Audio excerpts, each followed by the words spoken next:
Hello fellas. Welcome back to Top 5 Choices. This is Haley from Top 5 Choices, and I hope you all are doing good. In today's video, I am going to do a detailed review and pick the top 5 best laptops under $500 2022. After doing proper researches, we came to the conclusion that meets the best in terms of overall. Kindly leave a like if you find this helpful, and I'd appreciate if you subscribe to my channel and turn on post notifications if you haven't. We will be also providing affiliates link to purchase from Amazon. Kindly use it for best offers and purchase from anywhere in the world. We'll be back with more videos. The biggest shortcomings of the Lenovo IdeaPad Duet Chromebook come in its design. The magnetized kickstand cover and keyboard felt firmly secured to the tablet as we tested it, but we still found ourselves pulling the keyboard free without meaning to or pushing the entire back cover off while trying to extend the kickstand. These aren't earth-shattering failures, and fixing it is as simple as slapping the cover or keyboard back on, but it happened often enough that we can see some people getting frustrated with it. Unfortunately, the biggest problem with the Lenovo IdeaPad Duet Chromebook will be a deal-breaker for some people: the restrictive size of its keyboard and, to a lesser extent, the responsiveness of the trackpad. By laptop trackpads' already low standards, the Lenovo IdeaPad Duet Chromebooks can be sluggish and even lifeless at times. As for the keyboard, the keys are packed in very tight, given the limited real estate it is working with. The keyboard and trackpad also don't have the same degree of tactile feedback that a lot of other laptops have. That means that touch sensing your way as you type can leave you all over the place for a while as you acclimate yourself to the key spacing. Meanwhile, tapping an unresponsive trackpad will quickly become frustrating for some people since there's no feedback to tell if a click is even physically registering. The vast majority of the time, the trackpad responds just fine, but when it doesn't, we have no real sense as to why. A much bigger issue is accessibility. For those with lower manual dexterity, such as those with a physical disability, or even just older folks who are not as nimble as they used to be, these problems aren't just amplified. In some instances, it would be all but impossible to ever overcome them. It's the kind of design flaw that just can't be overlooked anymore. Accessibility has been a major blind spot in tech for a while now, but it's something that we know how to fix. The industry is even making significant strides to address this long-standing problem, just not with the Lenovo IdeaPad Duet Chromebook, which is a real shame. Just like any Microsoft Surface device, the Surface Go 3 is truly a gorgeous little laptop, rivaling that of the iPad, especially the iPads available at this price point. It's incredibly thin at just 0.33 inches thick and weighs just 1.2 pounds, making it the ideal device to carry around if you don't want to go out with a hulking backpack every time you just want to get some work done at the coffee shop. The model we have in has the classic silver surface aesthetic, with the Windows logo in a gorgeous chrome finish on the back of the device on its hinge, where it's going to get the most attention. From behind, this is one of the more attractive devices you'll probably see in a cafe, but it's a different story from the front. Not a lot has changed in the Surface Go's design since the Surface Go 2, which means the chunky bezels are back again. It is a tablet, which means people will need a little bit of space for just holding the device, but there are so many tablets out there that have solved this problem already, including Microsoft's own Surface Pro 8, that it really feels like a relic. But, again, this is a budget device, so we're not expecting a truly extravagant piece of tech here. Between the bezels is a 10.5-inch 1920 by 1280 display. A 1280p display isn't exactly impressive on its own, especially in 2019, but given its price point, Microsoft could have easily given this a 720p display and called it good, and we're glad it didn't. But don't expect a totally beautiful display, either. The screen isn't especially bright, and color accuracy is a bit lacking. Watching animated shows like Sailor Moon or Bob's Burgers clearly reveals how lacking this display is in this area. Neither of these shows really need a high-resolution display, but they are extremely colorful and show how shallow the color representation here is. Colors appear a bit washed out and bland, which isn't the end of the world, but it is a bit disappointing in a PixelSense display. Speakers are similar. They'll provide a pretty decent experience if you just want to watch the odd YouTube video or watch some Netflix in your downtime, but they're not exactly great for listening to music. Though they are positioned near the top of the screen when the Surface Go 3 is in its laptop mode, which means there is minimal distortion. One of the benefits of a tablet. The Asus VivoBook 15 excels at dressing for the job it wants. Its slate gray chassis doesn't look like a budget laptop, and despite its plastic build and relative lightness, a mere 3.7 pounds, lighter than the Acer Aspire 5 and HP 15, 3.8 pounds and 4.4 pounds, respectively, it all feels cohesive in its overall design and construction. The inside of the VivoBook 15 reveals a keyboard fitted to the rest of the laptop like on Asus premium models. The trackpad is flush on the wrist rest without being too obvious, and there's even a fingerprint scanner for locking up your system.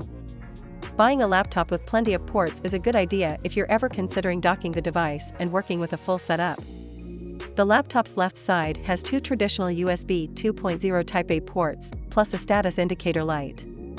The VivoBook 15's 15.6-inch, 1920 by 1080 nano-edge display offers little bezel on either side of the laptop, with a bit more at the top to accommodate the webcam. But beyond its widescreen look, the display's dim color profile and weird viewing angles make it an underwhelming device for consuming online video. It made episodes of vintage TV shows like Baywatch, already with a worn-in color palette, look older than they are, while movies like the recent remake of Emma were extremely hard to see in dark scenes. In lab tests, the VivoBook 15 scored a measly 65% on the sRGB color gamut. While that's ahead of similarly priced laptops, including the Acer Aspire 5, which scored 63%, and the HP 15, which scored 67%, it's behind the industry average of 85%. Anecdotally, the display on the VivoBook 15 is obviously off-kilter. I can get through a YouTube video without immediately recognizing it, but it becomes apparent once I switch displays. The Lenovo Flex 5i Chromebook starts at $450 direct from Lenovo with an 11th Gen Intel Core i3, 4GB of RAM and 64GB of eMMC flash memory for storage.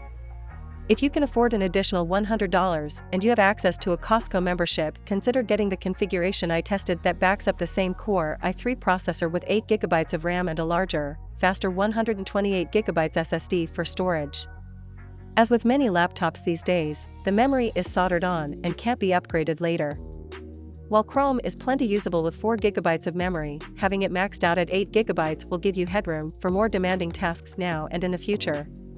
Most Chromebooks that are less expensive than the Flex 5i typically have smaller displays, all plastic bodies and slower processors. Spending a bit more for this Lenovo is worth it because it's simply better. The lid is covered in metal, while the chassis is made from soft-touch plastic, giving it a higher-end look and feel.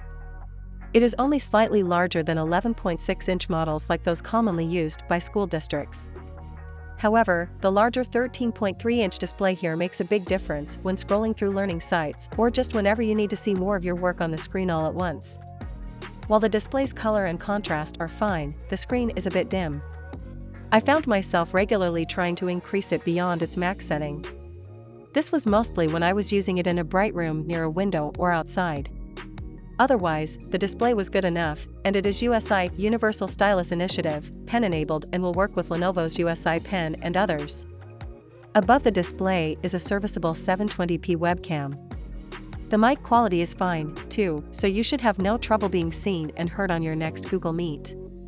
Virtually no Chromebooks have decent 1080p or better webcams, which is a shame considering the increase in remote work and school. However, with the Flex 5i model, Lenovo did add a physical privacy shutter for the webcam so you can instantly block it. That's likely more valuable for most people than a higher resolution camera. The Acer Aspire 5 feels like a refuge from circa 2015. The slightly dated design is notable chiefly for big, fat bezels top and bottom of the 14-inch display. That said, slim side bezels at least ensure fairly compact overall proportions. At 1.7 kilograms and 17 millimeters thick, portability is decent and is aided by the compact 45W power supply.